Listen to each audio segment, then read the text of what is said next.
6 years integrated programme పెట్టాము, BTech plus MTech programme.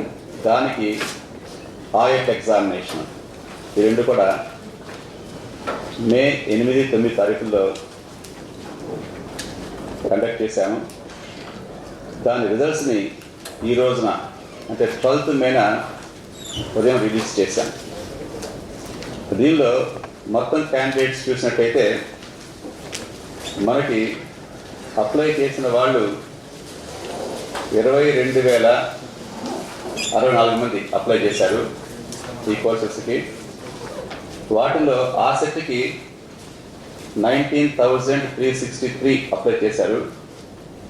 Engineering ఎంట్రన్స్కి 2,701 apply చేశారు. వీళ్ళల్లో టెస్ట్కి అపీర్ అయిన వాళ్ళు ఆ సెట్కి 17,473, ఇంజనీరింగ్ ఎంట్రన్స్ ఆయట్కి 2,315. మొత్తం అపీర్ అయిన వాళ్ళు 19,788.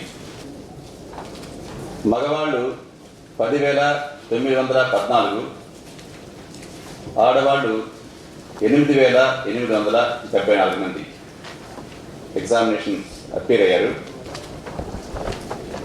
దీనిలో ర్యాంకుల వారి చూసినట్లయితే వచ్చిన రిజల్ట్స్లో ఆ సెట్లో మొత్తం 8 టెస్టులు పెట్టాము. 8 టెస్టుల్లో ఒక టెస్ట్లో ఎస్సీ వాళ్ళకి ఫస్ట్ ర్యాంక్ వచ్చింది, ఒక టెస్ట్లో బీసీఏ వాళ్ళకి ఫస్ట్ ర్యాంక్ వచ్చింది, 4 టెస్టుల్లో బీసీడీ వాళ్ళకి ఫస్ట్ ర్యాంక్ వచ్చింది. అలానే 2 టెస్టుల్లో ఓసీ వాళ్ళకి ఫస్ట్ ర్యాంక్ వచ్చింది. అలాగే ఇంజనీరింగ్ ఎంట్రన్స్లో బీసీడీ కేటగిరీకి చెందిన విద్యార్థికి ఫస్ట్ ర్యాంక్ వచ్చింది. అయితే మొత్తం చూసినట్టయితే అన్ని సైన్స్ కోర్సెస్లో ఫస్ట్ ర్యాంకర్ జియాలజీ స్టూడెంట్కి వచ్చింది. Highest marks 93 out of 100 science కోర్సెస్లో.